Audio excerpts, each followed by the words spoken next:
back to the Leaders in Construction podcast, where we talk to people who are transforming the construction industry, thinks, operates, and grows. Today, I'm joined by Kendall from Build Better Ways, a company that's helping construction businesses streamline operations, adopt technology properly, and create systems that make growth scalable and sustainable. Kendall, it's awesome to have you on. For anyone who hasn't come across Build Better Ways yet, can you give us a quick rundown on what you do and how it all began?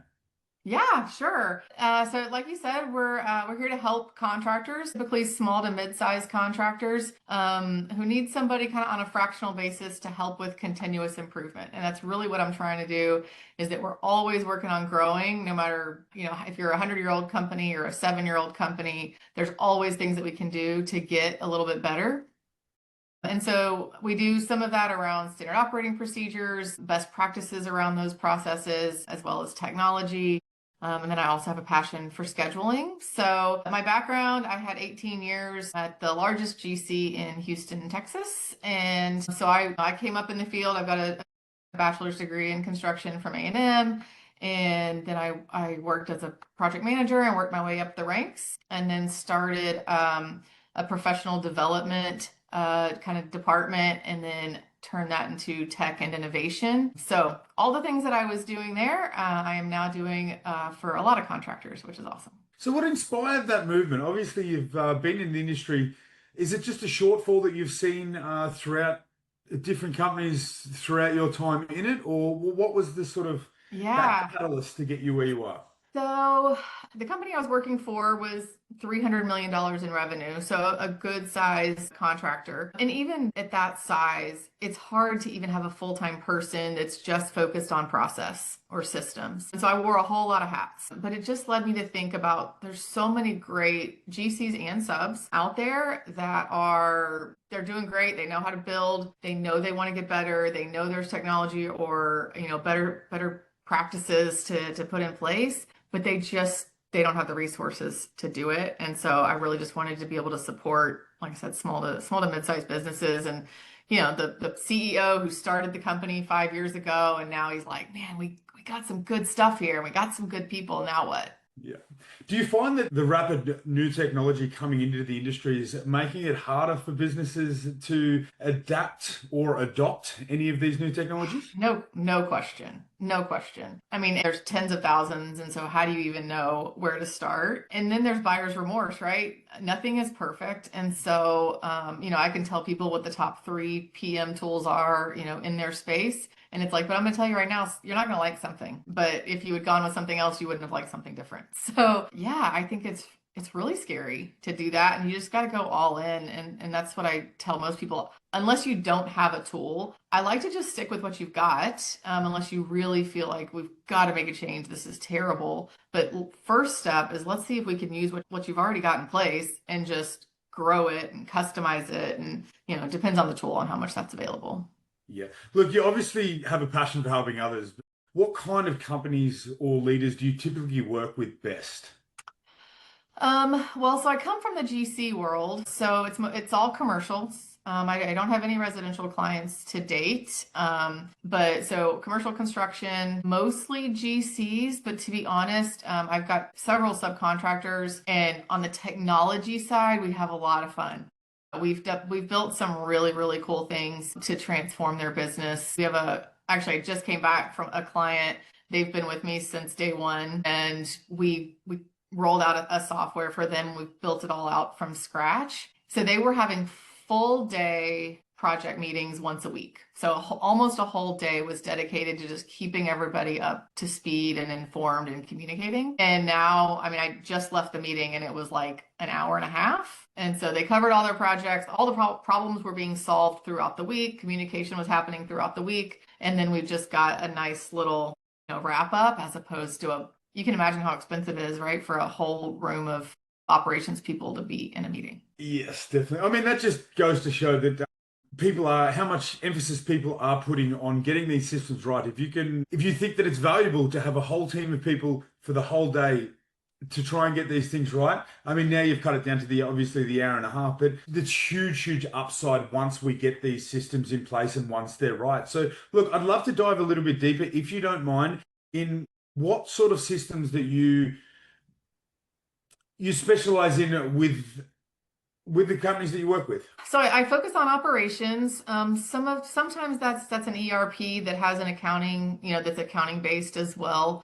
But more often than not, it's a project management, field management combined tool. And so we use some that are basically out of the box, right? Like Buildertrend and FieldWire and Procore and Autodesk. They're out of the box, but they all have room for customization. And so we do some of that. But then we also use tools which fall into the category of work management.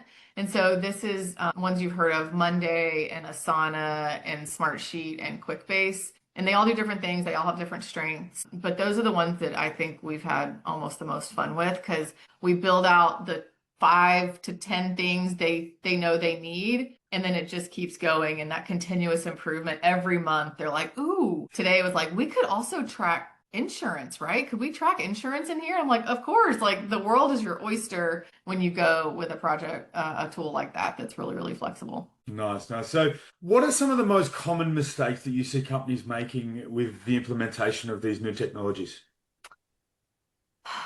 It's a great question. I think some of it is they decide something's not working, and so they just pick a workaround and go with it, and they don't really dive deeper and ask questions. Unfortunately, the support at a lot of these technology companies is not up to par. Automated. Yeah. And so they don't even try, And so I think that's maybe one of the biggest is you implement, there can be so many tools within one SaaS, within one software. There could be all these different tools, and you only implement some of it, and you only implement some of that and that's where you live for eternity. And so I think that's it. It's like they're like, well, we weren't ready for the observations module when we first went live, so we just don't use it. It's like, that was 3 years ago, so maybe we should look at it. Yeah. And where do you find the biggest challenges in, obviously in the building industry, a lot of people are anti-tech. From what I see anyway, a lot of people are anti-tech. So what is your workaround, or how do you find yourself managing the anti-tech community when it comes to trying to grow a business while using it? It has to be simple. It has to have a really clean, simple UI. So, like, literally hiding everything that I don't expect that role to need. That's a big one. It's like, look, you only have 5 buttons. You can't screw this up. And so I think that's part of it. Hands-on training, like, bring me your iPhone and let's do it together. I think that's a lot of it. Now, everybody's using an iPhone, right? I mean, so I'm like, why are you scared to get in this app when you're not scared to get in WhatsApp? It's like, we can make it almost that simple. And so I think that's gotten most people. I don't see a lot of, I don't know, fear of technology. They don't want it to be extra work, right? So if they feel like it's one step that they wouldn't have had to do otherwise, that's a problem. But if it's a step that we can convince them, if you do this, it solves all these other problems, then most people are, Pretty keen to jump on board. Yeah. And I like to involve as many people, in the beginning as possible and get that buy-in early. Let them have a say in what they want. Yeah, that sounds good. That sounds good. So you're big on standard operating, so SOPs, and I love that. Building systems is what lets companies scale without the chaos. So what's been your biggest success story around helping a team go from disorganized to, on the ball structured?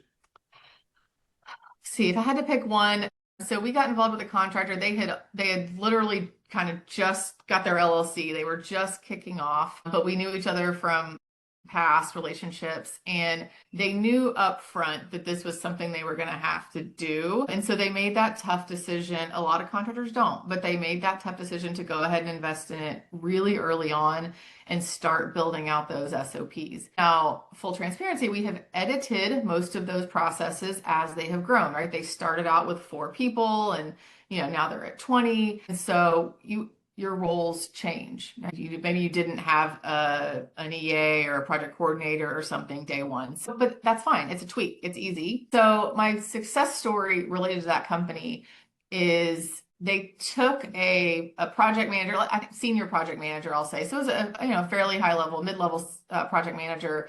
And now he's the vice president over, all of project management with people under him. And so to me, SOPs is not about setting like rules and regulations, which I think is what most people kind of hear and why they don't get excited about it.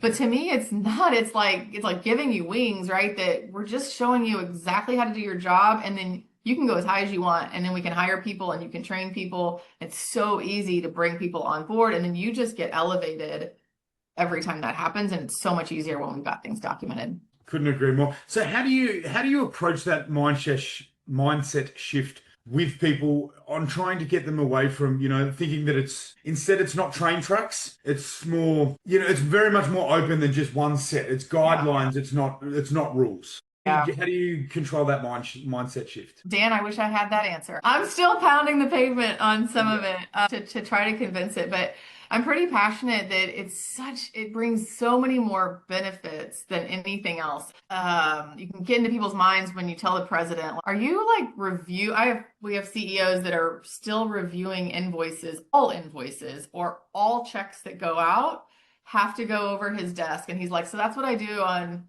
Tuesday and Thursday nights. That's what I do. I'm like, kill me. Like, that is not a good way to run the business. And so if we can put some kind of guardrails in place, it gives the senior PMs or the PMs or even the APMs the authority to say, look, if that change order to a sub is 100% covered in a change order to the owner, the boss doesn't need to see it, right? And so if we can set some of those kind of guardrails to give the president and CEO a chance to do more business development, to grow their team, to focus on strategy, all those higher level things, I think that's probably a pretty good selling point for us. Yeah. Okay. So, and what part of that process do you find to be the hardest to get right for them? Like, is it exactly what you just said, or do you think it depends on the person? Of the actual SOP process? Well, more so the implementation of the SOPs to companies. So the biggest question I get is, how do we keep people accountable? How do we I hear the word constantly, right? How do we keep our people looking at the SOPs? And so we call it engage, track, repeat. That's kind of our little motto, but we have some ways to make sure that the SOPs become part of your vocabulary, your company vocabulary, right? And so every monthly meeting that you already have, it's an agenda item that we're going to talk about something in the SOP manual. If there's an announcement or a vacation schedule, right? Everybody wants to know what days we have holidays. That's in the SOP manual, right? It's not just about how do you write an RFI. If you start putting it everywhere, then I think that makes a big difference, if that answers your question. Yeah, it's almost building it into the culture. Would you agree? Yeah. Exactly. Perfectly. All right. So every business, especially in construction, hits the growth ceilings. What do you think are the biggest bottlenecks holding most companies back right now? And the one thing I hear the most often is they're on the wrong accounting platform. Everybody starts on QuickBooks, right? Nothing against QuickBooks. I use it myself, but it is not built for $100 million construction company. And so if leadership particularly doesn't have they're all looking at the bottom line, right? They're all looking at P&Ls. And so to me, that's one of the things. I could probably come up with more, but that's probably one of the things that I think scares leadership from growing, is they don't feel like they have a really solid handle on the financial side of the business, because those kind of tools won't do it for you. And what do you do to address that, or help address that with the companies that you're working with? So, I mean, if in that case, if they're big enough, I think they need to move on to a construction centric, or at least somebody that's focused on construction accounting. What about for you guys personally? What's been working really well to build better ways, and what's still been a bit of a challenge for growth for you guys?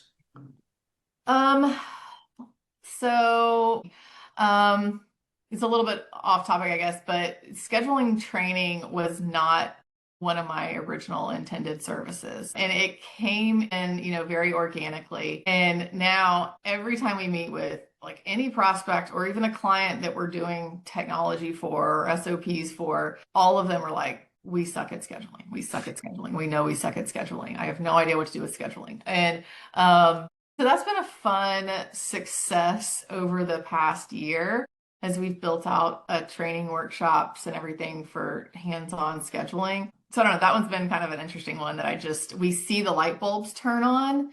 and I meet with PMs after the workshops, and they're always just glowing. That not that people like love getting in Microsoft projects, but they do they do love that if they're going to do it, at least they're getting a lot of value out of it and they feel confident in their schedule. So that's been a big success. Struggles. So my background is all in the city of Houston. So all of my relationships or most of my relationships are here. But I told my team today, and I kind of woke up and just had this light bulb moment that said there is a GC in every city and major town in this country, and I honestly believe all of them need my help. We can help, our team can help every GC across the country in, one of our services. But starting from going from a local consultant to national is still something we're working on. Nice. And is that in that next 12-month plan Yeah. for you guys, or is that next 5 years, or? No, we've already had some. We had a couple in Canada. Nice. I'm Shout actually out in to my Canada right Canadian friends. now. Yeah. Oh, yeah. Yes, yes. I am in Toronto, or close to Toronto. Okay, we were in Ottawa for both. Yeah, and so then we've got some folks up north. So there's some of that. It's harder to tap into those markets. Yeah, I couldn't agree more. So when you look at your own growth plan, where do you think the biggest opportunity is to make things more efficient or scalable? So one thing we are working on right now is how do we so currently our SOP kind of playbook methodology is very one-on-one. We have a discovery meeting. We have a bunch of discovery meetings about all our processes, and then we build them all from scratch. They're all 100% custom. Of course, we've got a lot of tools and resources, so we're not starting from scratch. We have a big knowledge base. But my next growth idea that we're actively working on is turning that a little bit more into a turnkey package. And so we'll be able to hand over a lot of templates and checklists so that we can get contractors up and moving in less time. For lack of a better term, like a gold, silver, bronze Yes, package that's deal. exactly what it is. That's exactly Okay, what it is. perfect. Yep. And have you started taking steps towards how that's going to look, or we're still in the early days of that? No, well, no, we've got it all outlined. We don't have it public, so we're just finishing up some of the initial marketing materials, and we're going to The do some SOPs. market testing. It's so scary. I mean, there's a big investment up front to do something new like that. So no, I've put a lot of man hours into it. You'll see it live hopefully soon. Well, that's exciting. So, what about what's on the future for you guys there? Is there more brick and mortar ideas, or are we going to stay away from that and more go for the online? I mean, that is the way a lot of things are moving. Yeah, no, I think mostly virtual even tends to be convenient for a lot of my local clients. I mean, I love going to offices face to face. I don't travel a whole lot because I have a family, but even I mean, I've got clients that are in Houston, but Houston is an hour from Houston. So That's great. it's just convenient for everybody to be like, I can hop on for an hour in this window, but I can't travel anywhere. So yeah, I think virtual is the way. Awesome, awesome. All right, well, let's talk about 12-month goal, 5-year goal, what you're doing to get you there, and what's been working. What advice could you give to people that are, probably not quite where you are now, but what have you been doing to reach these mid and long-term goals? Yeah. So I've been hiring all That's different fine. styles. So payroll, contract, part-time contract, almost full-time contract. And you read any of the books from the major business leaders, and everyone will tell you if your goal is to be making, $250 an hour, stop doing $15 an hour work. And so I'm working really hard personally about how to make that happen for me and my team. If you're familiar at all with EOS, and there's like delegate and elevate, where you put your best things in one corner and your, lowest priority things in another corner. And so we're all trying to continue to offboard the delegate stuff so that we can keep moving up. And so that's been a big benefit. I mean, whether it's, something as small as bookkeeping, I was like, it's not that hard. Like I can do it. But every time I get in, I end up wasting 3 hours clicking around, and so that kind of stuff. So that to me was one of my biggest 12-month goals, was to figure out how to elevate not everybody on my team, and keep looking for good people that can support us. So 12 months out, that's it. Yeah. 5 years out, I really want to I want to be a well-known name across the country. Not me, but Build Better Ways. So we're working on all the social media forms. We're doing real good on LinkedIn, but we've just added YouTube channel and Facebook, and I've been strong-armed into TikTok. So don't watch for any dances, but come on, we'll get you there. Oh, that's awesome. So that's one thing that I do. I say to my clients all the time and I love that you dove into that a little bit, but try and automate as much of the menial tasks that don't need that human touch, and keep the high value things for what you do, and try and automate all the other small menial tasks that don't really need your input in there. So I got two questions actually, but what's one piece of advice you'd give to a construction leader who's overwhelmed by all the change happening in the industry right now? I think setting your goals, but breaking them down. I think that's where people get overwhelmed and they just get stuck. It happens to all of us. I'm certainly not going to pretend like I've never been there. But if you have a goal to get somewhere, like, yes, that's great, but what do I need to do this month? And as you come up with that goal and you come up with that next task, who can help me? And I've got a Post-it note that says, it's hard to see. How can AI help me do this? Right. So whether it's AI or hiring or contractors, but it's all about finding the right person to do it. So stop trying to figure out you're not that great. I built my own website, right? Which you can probably tell. I have no business doing that. It was day one of starting my business, right? But I don't need to be doing it now. Yeah. So finding the right people to do those things for you, and not feeling like every task is yours. I love that little Post-it note, and how can AI do this for me? And building a team around you, I think, is some of the best advice you will ever get. And one final question that I've got for you. If you had a magic wand to but if you had a magic wand to enhance, fix, change anything in your business to help you achieve your 12 and 5-year growth plan, what would that be? Would that be marketing? Would that be anything? To me, it would be finding more people that have construction background, that actually have boots on the ground, construction industry background, and a passion for building things in the AEC industry, building things, who want to take a step away from the project life and help make a difference like I am. So it's hard for me to find those people. And I love being in the field, so I completely understand why people want to be in the field. But that would be my magic wand. If somebody would just come by and be like, hey, I know all the same things and more. I still need to hire, I believe in the goal to not be the smartest person in the room. So if you're trying to be the smartest person in the room, you're going to be a very, very disappointed person if you're in the right rooms. So yeah. Awesome.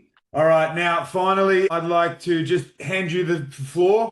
I want you to tell us what's next for Build Better Ways. What kind of projects or workshops are you most excited about? And how can listeners connect with you or follow along if they want to learn more? Okay, perfect. So like I mentioned, LinkedIn, it's just Build Better Ways. So my logo, it's easy to find. We are working on scheduling workshops. So custom for your company, for your people. We can, in one day or 2 half days, teach scheduling to pretty much anybody. And so that's a great one to look for. And then, like I said, we're also working on an SOP workshop as well that I think would be really great for leaders. We're trying to get kind of the C-suite or the operations manager to be there for part of it, that he'll be the leader, he or she will be the leader. And then in the middle, you'll get to bring your subject matter experts and champions. Again, kind of in the EOS world, I know we've got visionaries who could care less about SOPs. Like, you think you want them, but you don't want it to have anything to do with it. And so I get my visionaries in the room, and I get my integrators in the room separately, so they each do their own strong suits. So those things are coming out on our website, which is buildbetterways.com, and on LinkedIn. We've got a little bit on YouTube. Build Better Ways Consulting is our YouTube page. So starting to release some shorts just to give you an idea of the things that we specialize in. I'd love to hear from anybody. Awesome, Kendall. I really appreciate you coming on today. And I found it absolutely fascinating how you're helping companies bridge the gap between people, processes, and technology, something the industry really needs more of.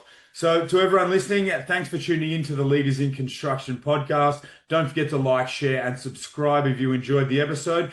And we'll see you next time. Also, one last note, Make sure you get over that TikTok because I'm sure there's going to be some dances coming soon. Thank you very much, guys. All right. Thank you, Dan. Thank you very much. Have a good one. All right. You too.